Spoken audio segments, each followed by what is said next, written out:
Hello friends, good morning. നമ്മുടെ എല്ലാ TV സീരിയലിലേക്ക് എല്ലാവർക്കും സ്വാഗതം. അങ്ങനെ ഭൂമിയുടെ അമ്മയെ രക്ഷിക്കുന്നതിനെ പറ്റിയുള്ള കാര്യങ്ങൾ അജയും അജയുടെ കൂട്ടുകാരനും കൂടെ സംസാരിച്ചുകൊണ്ടിരിക്കുകയാണ്.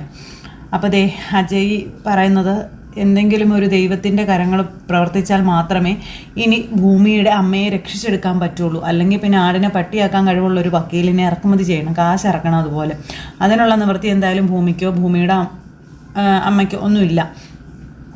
അതുകൊണ്ട് ഒന്നും നടക്കാൻ പോകുന്നില്ല എന്ന് അജയ് ഇങ്ങനെ കൂട്ടുകാരനോട് പറയുക. ശരിക്കും പറഞ്ഞാൽ യഥാർത്ഥത്തിൽ സമാധാനമില്ല അല്ലേടാ. അപ്പോൾ എന്തു പറ്റി, ഒരു ഫിലോസഫിയൊക്കെ ഇടയ്ക്ക് കയറി വന്നതെന്നൊക്കെ കൂട്ടുകാരൻ അന്നേരം ചോദിക്കുക. നിനക്ക് എന്താടാ ഒരു സമാധാനക്കേട്, തുറന്നു പറയടാ. അപ്പോൾ വേറെ എന്താടാ, അവൾ തന്നെ ആ അഞ്ജന, ഒരു സമാധാനം ഇല്ല എന്ന് അജയ് പറയാം. എടാ, ഓരോ ദിവസവും അവൾ എന്തെങ്കിലും വേഷം കെട്ടലുകളൊക്കെ ആയിട്ട് വരും. എനിക്കെൻ്റെ ക്ഷമ കത്തി തീർന്നുകൊണ്ടിരിക്കുകയാണെന്ന് അറിയാം. എടാ, നിനക്ക് എന്നെ ഒന്ന് ഹെൽപ്പ് ചെയ്യാൻ പറ്റുമെന്ന് ചോദിച്ചു. ഈ കാര്യത്തിൽ എന്ത് ഹെൽപ്പാണ് ഞാൻ ചെയ്യേണ്ടത്? നീ അവരോട് രണ്ടുപേരോടൊന്ന് സംസാരിക്കാൻ പറഞ്ഞു. ആരോട് സംസാരിക്കാൻ? ആൻറ്റിയോടോ അഞ്ജനയോടോ? നീ ഒന്നുമില്ലെങ്കിൽ ഒരു വക്കീലല്ലേടാ. ഇഷ്ടമില്ലാത്ത ഒരാളുടെ കൂടെ ജീവിക്കുന്നതിനേക്കാൾ വലിയ നരകമില്ല എന്ന് നീ അവരെ പറഞ്ഞു മനസ്സിലാക്കി കൊടുക്കാൻ പറഞ്ഞു. അപ്പോൾ റിസ്ക്കാണ്, പക്ഷെ ഞാൻ ശ്രമിക്കാമെന്ന് കൂട്ടുകാരൻ. അപ്പോൾ താങ്ക്സ് ഒക്കെ പറഞ്ഞ് നമ്മുടെ അജയ് ഇങ്ങനെ നിൽക്കാം. ഞാൻ എത്ര ഡിസ്റ്റർബ്ഡ് ആയിരുന്നു എന്ന് നിനക്കറിയാമോ എന്ന് ചോദിക്കാം. അങ്ങനെ തൻ്റെ കാമുകിയെ പറ്റിയുള്ള കാര്യങ്ങളെല്ലാം ആലോചിച്ചും പറഞ്ഞും ഒക്കെ നമ്മുടെ അജയ് അവിടെ അങ്ങനെ നിൽക്കുന്നു. അങ്ങനെ വീണ്ടും തൻ്റെ ജീവിതത്തിലേക്ക് തൻ്റെ നയന എന്ന് പറയുന്ന ആ ഒരു സബ്ജക്റ്റ് കടന്നു വന്നു. അജയ് ഇങ്ങനെ കല്യാണ വേഷത്തിൽ നിൽക്കുന്ന നയനയെ സ്വപ്നങ്ങളോട് നിൽക്കുവാണ്. അങ്ങനെ നയനയും അതുപോലെ നമ്മുടെ അജയും തമ്മിലുണ്ടായിരുന്ന ആ ഒരു വിവാഹം, അല്ലെങ്കിൽ അതിലേക്ക് അടുപ്പിച്ച കാര്യങ്ങൾ, വിവാഹം കഴിക്കുന്നതിന് മുമ്പ് അവരണിയിച്ച ആ ഒരു മോതിരം, അങ്ങനെ ആ എന്താ പറയുക, തൻ്റെ നയനയുടെ ഓർമ്മകളിൽ ഇങ്ങനെ മുങ്ങി താഴ്ന്ന് നമ്മുടെ അജയ് അവിടെ അങ്ങനെ നിൽക്കുന്നു. തൻ്റെ ജീവിതത്തിൽ മറ്റൊരു പെണ്ണിന് സ്ഥാനം ഇല്ല എന്ന് ഉറപ്പിച്ചുകൊണ്ടാണ് വീണ്ടും നമ്മുടെ അജയ് കാര്യങ്ങളിങ്ങനെ പറയുന്നത്. അത് കഴിഞ്ഞ് പിന്നെ കാണിക്കുന്നത് നമ്മുടെ ഭൂമി തൻ്റെ പ്രൊഫസറെ കാണാനായിട്ട് വന്നു. അപ്പോൾ ആ ഓട്ടോക്കാരൻ ചേട്ടൻ ഭൂമിയെ കൊണ്ടുവന്നു. അപ്പോൾ ഭൂമി ആ ചേട്ടനോട് ഞാൻ പ്രൊഫസറെ കണ്ടിട്ട് വരാം, ഒരു മിനിറ്റ് ചേട്ടാന്ന് പറഞ്ഞു. മോള് പോയിട്ടോ, ഞാനിവിടെ വെയിറ്റ് ചെയ്തോളാമെന്ന് ഓട്ടോ ചേട്ടൻ പറഞ്ഞു. ഭൂമി എന്നിട്ട് അവിടെ ചെന്നു കോളിംഗ് ബെല്ല് അടിച്ചു. അപ്പോൾ നമ്മുടെ പ്രൊഫസർ വന്ന് ഡോറ് തുറന്നു. അപ്പോൾ ഡോറ് തുറന്നപ്പോൾ ഭൂമിയാണ് വരുന്നതെന്ന് അദ്ദേഹത്തിന് അറിയില്ല. ഭൂമി തിരിഞ്ഞ് നിൽക്കുക. അപ്പോൾ ഒരു 20 രൂപ നോട്ട് കൊടുത്തുകൊണ്ട് അദ്ദേഹം വരുന്നത്. ദാ എന്നും പറഞ്ഞ് ഇങ്ങനെ ഭൂമിയുടെ നേരെ വെച്ച് നീട്ടി. അപ്പോൾ ഭൂമി ഇങ്ങനെ തിരിഞ്ഞ് നോക്കിയപ്പോൾ ഭൂമിയെ കണ്ടപ്പോഴേക്കും നമ്മുടെ സാറ് ഞെട്ടിപ്പോയിട്ടോ. ഭൂമിച്ചയോ? തിരിച്ചറിഞ്ഞല്ലോ സാർ. ഞാൻ എങ്ങനെ തിരിച്ചറിയാതിരിക്കും? നീ എൻ്റെ അത്രയ്ക്ക് പ്രിയപ്പെട്ട സ്റ്റുഡൻ്റ് അല്ലായിരുന്നു എന്ന് ആ സാറ് ചോദിക്കുക. എന്നെ പറ്റിച്ച് കളഞ്ഞല്ലേ, പണ്ടേ നിൻ്റെ ക്യാരക്ടർ ഇങ്ങനെയാണല്ലോ എന്നൊക്കെയാ സാറ് പറയാം. അപ്പോൾ വാ എന്നും പറഞ്ഞ് അകത്തേക്ക് വിളിച്ചു. ഭൂമി അകത്തേക്ക് കയറി ചെന്നു. പക്ഷേ ഈ വാതിൽ കിടന്ന് നീ വരുമെന്ന് ഞാൻ പ്രതീക്ഷിച്ചില്ല കേട്ടോ എന്നും ആ സാർ ഭൂമിയോട് പറയുകയാണേ. ഇരിക്കാൻ പറഞ്ഞു. അപ്പോൾ അങ്ങനെ ഭൂമി ഇരുന്ന് കഴിഞ്ഞപ്പോൾ എന്താണ് ഈ വരവിൻ്റെ ഉദ്ദേശം എന്ന് ആ സാറ് ചോദിച്ചു. പിന്നെ ജീവിതത്തിൽ അധ്യാപകരായി വന്നവരും കുട്ടികളായി വന്നവരും ഒക്കെ തൻ്റെ ഓർമ്മകളിൽ നിന്നൊക്കെ മറഞ്ഞു പോകും. പക്ഷേ ഇതിനിടയിൽ മറന്നു പോവാത്ത ഒരു മുഖമായിരുന്നു സാറിൻ്റെ എന്നൊക്കെ പറഞ്ഞ് നമ്മുടെ ഭൂമി ഇങ്ങനെ പറയാം. പഠിപ്പിക്കുന്ന സമയത്ത് സ്റ്റുഡൻസിന് എന്നെ ഭയങ്കര ഭയമായിരുന്നു. പക്ഷേ നീ മാത്രം അനുവാദം ചോദിക്കാതെ എൻ്റെ ഓഫീസിലേക്ക് വരുമായിരുന്നു, അതെനിക്ക് ഇഷ്ടമായിരുന്നു എന്ന് പറഞ്ഞു. സാറെന്നെ ശകാരിക്കണമെന്നേ പ്രാർത്ഥിച്ചിട്ടുണ്ട്. എന്തിനാണെന്ന് സാറിന് അറിയോ? ശകാരിച്ച സാറ് അന്ന് എനിക്കൊരു ചായ വാങ്ങിച്ച് തരുമല്ലോ. അപ്പം പഴയ കഥകളൊക്കെ പറഞ്ഞ് സാറും സ്റ്റുഡൻറ്റും ആയിട്ട് ഇങ്ങനെ അവരിയ്ക്കും അവിടെ. എങ്കിൽ ഞാനിപ്പോൾ ഒരു ചായ ഇടട്ടേന്ന് ചോദിച്ചു. അപ്പോൾ അത് വേണ്ട, ഞാൻ ഇടാമെന്ന് പറഞ്ഞു. അപ്പോൾ ആയിക്കോട്ടെ വരൂ. ഇങ്ങനെ ഭൂമിയും കൊണ്ട് അദ്ദേഹം അടുക്കളയിലേക്ക് ചെല്ലുന്നു. പിന്നെ അവിടെ നിന്ന് ചായയൊക്കെ കുടിച്ച് സാറും സ്റ്റുഡൻറ്റും കൂടെ പിന്നെയും പണ്ടത്തെ കഥകളൊക്കെ പറഞ്ഞുകൊണ്ട് ഇങ്ങനെ നിൽക്കും കേട്ടോ. അപ്പോൾ നമ്മുടെ ഭൂമിയാണെങ്കിൽ സാറിന് ചായയൊക്കെ ഇട്ട് കൊടുത്തു. അങ്ങനെ വീണ്ടും ചായയൊക്കെ കുടിച്ച് അവിടെ ഹോളിൽ വന്ന് അങ്ങനെ ഇരിക്കുന്നു. അപ്പോൾ മോൾ ഇരിക്കാൻ പറഞ്ഞു. അങ്ങനെ നമ്മുടെ ഭൂമി സാറിൻ്റെ അരികിൽ ഇരുന്നു.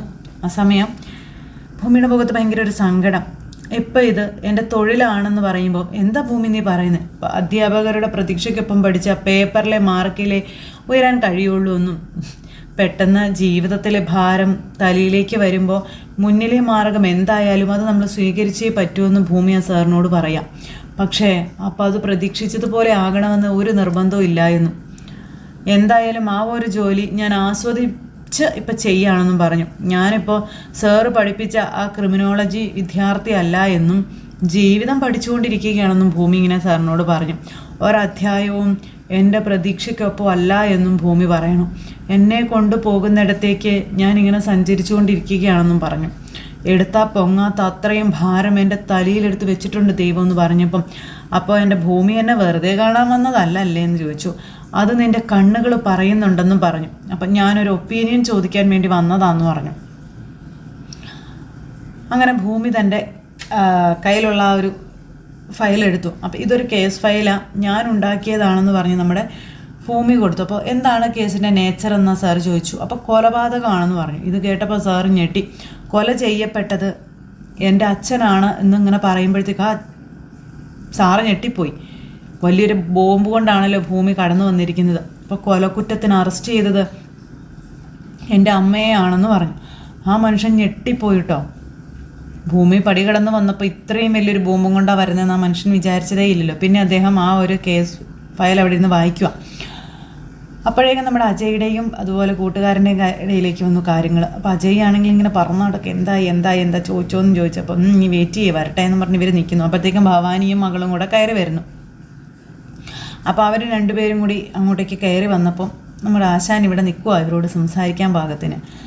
അപ്പോൾ നീ വിളിച്ചു എന്ന് അഞ്ജന പറഞ്ഞു. എന്താ കാര്യം? നിങ്ങൾ രണ്ടുപേരോടും മാത്രമായി ഒരു കാര്യം സംസാരിക്കാനുണ്ടായിരുന്നു എന്ന് പറഞ്ഞു. അപ്പോൾ എന്ത് കാര്യമാണെന്ന് ചോദിച്ചു കേട്ടോ. അപ്പോൾ ആൻറ്റി ഇരിക്കാൻ, സമാധാനമായിട്ട് നമുക്ക് സംസാരിക്കാമെന്ന് പറഞ്ഞു. അപ്പോൾ അമ്മയും മോളും കൂടെ അങ്ങോട്ടും ഇങ്ങോട്ടും നോക്കാം, ഇരിക്കാൻ പറഞ്ഞു. അവരിരുന്നു. അപ്പോൾ അഞ്ജനയുടെയും അജയുടെയും വിവാഹകാര്യമാണ് എനിക്ക് സംസാരിക്കാനുള്ളതെന്ന് പറയുമ്പോൾ പറഞ്ഞിരിക്കാം അമ്മയും മോളും. അപ്പോൾ വിവാഹമൊക്കെ മുൻപേ തീരുമാനിച്ചതല്ലേ, അതിനെക്കുറിച്ച് ഇനി എന്താ സംസാരിക്കാനുള്ളതെന്ന് ഭവാനി ചോദിക്കാം. അന്നേരം ആൻറ്റി ഈ വിവാഹം നടക്കില്ല എന്ന് ഇദ്ദേഹം പറയുന്നത് കേട്ടപ്പോഴത്തേക്കും എന്ന് ചോദിച്ചുകൊണ്ട് ഭവാനി അങ്ങ് ഭയങ്കര ദേഷ്യം. അതുപോലെ തന്നെ അഞ്ജനയ്ക്കും. അപ്പം അജയ് ഇത് ബാക്കിൽ നിന്ന് കേട്ടുകൊണ്ട് നിൽക്കുക. അപ്പം അജയ്ക്ക് ഭയങ്കര സന്തോഷം. നിങ്ങളായിട്ട് ഇത് നടത്താൻ ഇറങ്ങി പുറപ്പെടരുത്, മാന്യമായി പെരുമാറണമെന്ന് പറഞ്ഞു. അപ്പോൾ ഇത് പറയാം, നീ ആരാ? ഇവിടെ കുടുംബത്തിലെ കാര്യങ്ങൾ കുടുംബക്കാർ തീരുമാനിക്കുമെന്ന് ഭവാനി അന്നേരം പറഞ്ഞു. ഇത് കേട്ട് അജയ് നിൽക്കാം. അജയെ വട്ടമിട്ട് നടക്കാൻ വന്നവൻ അത് ചിതിച്ചാൽ മതിയെന്ന് പറഞ്ഞു. സൗഭാഗ്യവത്തിലെ കുടുംബകാര്യങ്ങളിൽ തലയിടാൻ വരണ്ട എന്നും പറഞ്ഞ് വലിയ ഡയലോഗ്. അത് കേട്ടപ്പോൾ ആൻറ്റി നിങ്ങൾ ക്ഷോഭിക്കാതെ സമാധാനമായിട്ട് കാര്യങ്ങൾ ആലോചിച്ച് നോക്കാൻ പറഞ്ഞു. അജയുടെ മനസ്സറിയാവുന്ന നല്ലൊരു ഫ്രണ്ട് എന്നുള്ളൊരു നിലയ്ക്കാണ് ഞാൻ സംസാരിക്കുന്നത്. അവൻ ഈ വിവാഹത്തിന് തീരെ താല്പര്യമില്ല, അത് നിങ്ങൾക്കും അറിയാവുന്നതല്ലേ എന്ന് ചോദിച്ചു. അറിഞ്ഞുകൊണ്ട് മനസ്സില്ലാത്ത ഒരുത്തൻ്റെ കയ്യിൽ അഞ്ജനയുടെ ജീവിതം ഏൽപ്പിച്ചു കൊടുക്കുന്നതിൽ എന്ത് അർത്ഥമാണ് ഉള്ളത് എന്ന് ചോദിച്ചു.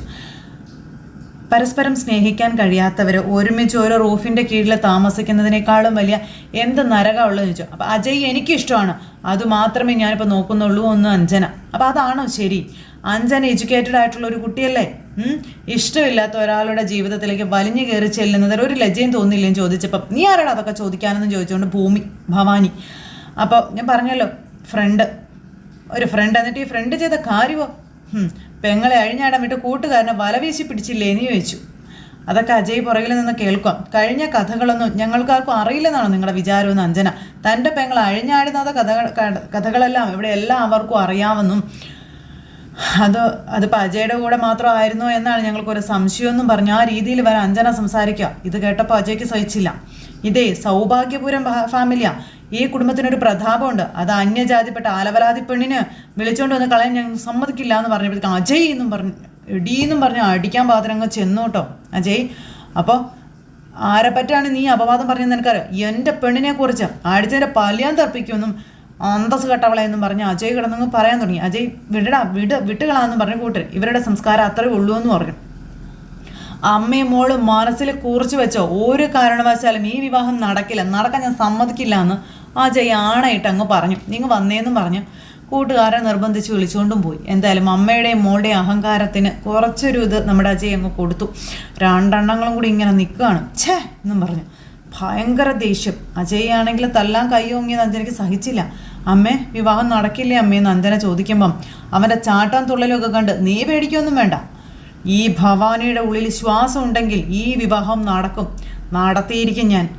നിന്നെ തല്ലാനോങ്ങിയ കൈകൊണ്ട് അവൻ താലി കെട്ടിയിരിക്കും, ഈ ഭവാനിയാണ് പറയുന്നതെന്ന് പറഞ്ഞ ഭവാനി വലിയ പ്രതീക്ഷയിൽ. ഈ സമയം പിന്നെ നമ്മുടെ അഞ്ജന ഭയങ്കര ടെൻഷനായിട്ട് നിൽക്കുക. പിന്നെ ഭൂമിയിലേക്ക് വന്നു കാര്യങ്ങൾ. ഭൂമി ആ സാറിനോട് അകത്തുനിന്ന് എന്തോ ശബ്ദം കേട്ട കാര്യങ്ങളൊക്കെ. അപ്പോൾ എല്ലാവരും ചെന്ന് നോക്കിയപ്പോൾ നടന്ന കാര്യങ്ങൾ ഇന്നതാണെന്നൊക്കെ പറഞ്ഞു. അപ്പോൾ അങ്ങനെ നമ്മുടെ ഭൂമി ആ സാറിനോട് കാര്യങ്ങളെല്ലാം പറയാം കേട്ടോ. അപ്പോൾ ഈ കഥയെല്ലാം കേട്ട് കഴിഞ്ഞപ്പം സാറ് ഇതിനകത്ത് നിറയെ സസ്പെക്റ്റ് ആണെന്ന് പറഞ്ഞു ഈ കഥയിൽ നിറഞ്ഞ്. അതിൽ ഫസ്റ്റ് സസ്പെക്റ്റ് തൊട്ട് സാഹചര്യ തെളിവുകൾ ഇതെല്ലാം അദ്ദേഹം പറഞ്ഞു കൊടുക്കുക. പക്ഷേ അവരുടെ ചെയിൻ അത് പൂർണ്ണമായെങ്കിൽ മാത്രമേ എവിടെയാണ് പോലീസിൻ്റെ അന്വേഷണം നിൽക്കുന്നതെന്ന് കണ്ടുപിടിക്കണമെന്ന് പറഞ്ഞു. ഇപ്പം ഈ കേസിൽ ഞാനൊരു അധ്യാപകനായിട്ടല്ല ശരിക്കും പറഞ്ഞാൽ നോക്കിയത്, ഒരു ക്രിമിനോളജിസ്റ്റിൻ്റെയും കോടതിയുടെയും കണ്ണിലൂടെയാണെന്ന് അദ്ദേഹം പറയുമ്പം സാറിന് ഇതിൽ നിന്ന് എന്ത് തോന്നുന്നു? അപ്പോൾ ഭൂമി പറഞ്ഞതും ഈ ഫയലിലെ വിശദീകരണവും വെച്ച് നോക്കുമ്പോൾ അമ്മയെ രക്ഷിക്കാൻ കഴിയില്ലേ സാർ? അപ്പോൾ എവിഡൻസ് സ്വയം സംസാരിക്കില്ല, അതിന് കോടതിയിൽ സംസാരിപ്പിക്കുന്ന അഡ്വക്കേറ്റ്സിന് വേണമെന്ന കാര്യം പറയാണ്. ഒരു തെളിവ് പ്രോസിക്യൂഷൻ്റെ കയ്യിൽ പ്രതിയെ കുറ്റക്കാരനാക്കും, അതേ തെളിവ് ഒരു ബ്രില്യൻ ഡിഫൻസ് കൗൺസിലറുടെ കൈത്തിൽ നിരപരാധിയെ രക്ഷിക്കാനും കഴിയും. അപ്പോൾ എങ്ങനെയാണ് സർ? നിയമത്തിൻ്റെ ഒരു വാക്കുണ്ട്, അപ്പോൾ റീസണബിൾ ഡൗട്ട്. അപ്പോൾ പ്രോസിക്യൂഷൻ പറയുന്ന കഥകൾ മാത്രമല്ല സംഭവിക്കാനുള്ള ഏക സാധ്യതയെന്ന് കോടതിയെ ബോധ്യപ്പെടുത്താൻ കഴിഞ്ഞാൽ കേസിൻ്റെ ഗതി തന്നെ മാറുമെന്നും ഈ കേസിൽ ഞാൻ കാണുന്നത് അംബികയ്ക്കെതിരെയുള്ള തെളിവുകളും മാത്രമല്ല, ആ തെളിവുകളെ ചോദ്യം ചെയ്യാനുള്ള സാധ്യതകളും ഉണ്ടെന്നുള്ളതാണ്. അപ്പോൾ എന്തൊക്കെയാണ് സാർ? അപ്പോൾ എല്ലാം പെട്ടെന്ന് പറഞ്ഞാൽ ഞാനൊരു മോശം അധ്യാപകനാകുമെന്നും ഞാൻ ഇപ്പോൾ പറയുന്നത് അഭിപ്രായം മാത്രമാണെന്നുള്ള കാര്യം സാറ് പറയാം. ആദ്യം പഠിക്കേണ്ടത് സീൻ ഓഫ് ക്രൈമാണ്, forensic report, postmortem report, witness behaviour, ഇതൊക്കെ ആവട്ടെ എന്ന് പറഞ്ഞു. അപ്പം ഞാൻ എല്ലാം കളക്ട് ചെയ്യാമെന്ന് പറഞ്ഞു ഭൂമി. ശരിയെന്ന് പറഞ്ഞു. അങ്ങനെ നമ്മുടെ ഭൂമി ഇറങ്ങുക അതെൻ്റെ അമ്മയെ രക്ഷിക്കാനായിട്ടുള്ള ഇതായിട്ട്. അപ്പോൾ ഈ കേസ് വാദിക്കുന്ന അസാധാരണ കഴിവുള്ള ഒരു ക്രിമിനൽ ലോയർ തന്നെ വേണമെന്ന് പറഞ്ഞു. ഈ കേസ് നിയമം ഉപയോഗിച്ച് ജയിക്കാൻ വളരെ ബുദ്ധിമുട്ടാണെന്ന് സാർ ഭൂമിയോട് പറഞ്ഞു. സ്ട്രാറ്റജി കൊണ്ടാണ് ജയിക്കേണ്ടതെന്നും പറഞ്ഞു. നീ എൻ്റെ സ്റ്റുഡൻ്റാണ്. A very perfect case as an imperfect investigation. ആ പൂർണ്ണത കണ്ടെത്തുകയാണ് നമ്മുടെ ജോലി. ഓക്കെ, എല്ലാ റിപ്പോർട്ടുകളും കിട്ടിയിട്ട് നീ എനിക്ക് അയക്കുക, ഞാനത് പഠിക്കാമെന്ന് പറഞ്ഞു. അപ്പോൾ താങ്ക് യു പറഞ്ഞു. No thanks me, file the case. Okay, ധൈര്യമായിട്ടിരിക്കാൻ പറഞ്ഞു.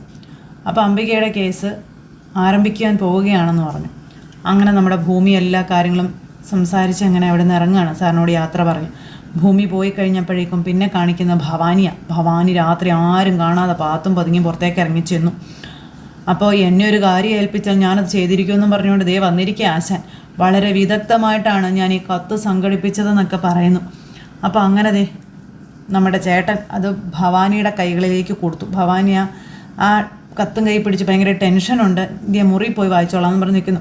അപ്പം മേഡം ഇത് വായിച്ച് ഉറപ്പ് വരുത്തിയിരുന്നെങ്കിൽ എനിക്ക് സമാധാനമായിട്ട് പോകാമായിരുന്നു, കത്ത് ഇതല്ലെങ്കിൽ അടുത്ത നടപടിയിലേക്ക് കടക്കാമായിരുന്നു എന്നും അയാൾ പറയുക. അത് കേട്ടപ്പോൾ ഭവാനിക്ക് മനസ്സിലായി ശരിയാണെന്ന്. ഈ സമയത്ത്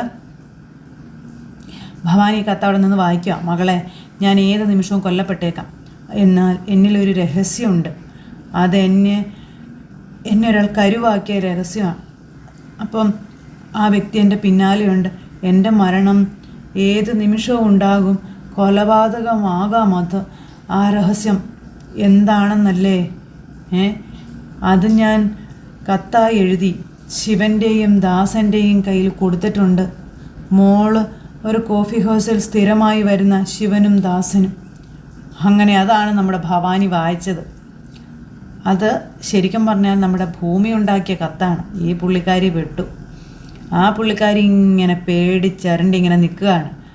മുള്ളിനെ മുള്ളുകൊണ്ടെടുക്കുക എന്ന് പറയില്ലേ, അതുപോലെ ഭവാനിയെ കൊണ്ട് തന്നെ കഥ പുറത്ത് കൊണ്ടുവരിക്കാൻ നമ്മുടെ ഭൂമി ഒരു പരിപാടി ഒപ്പിച്ച. പക്ഷെ ഭവാനിയാണ് മറു സൈഡിൽ നിൽക്കുന്നതെന്ന് ഭൂമിക്ക് അറിയില്ല.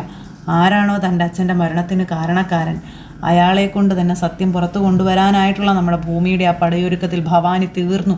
ഭവാനി പെട്ടു.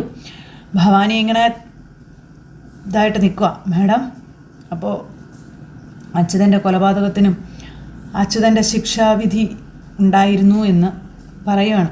എനിക്ക് എന്താ ചെയ്യേണ്ടതെന്ന് അറിയത്തില്ല എന്ന് പറഞ്ഞ് ഭവാനി നിൽക്കുക കേട്ടോ അവിടെ.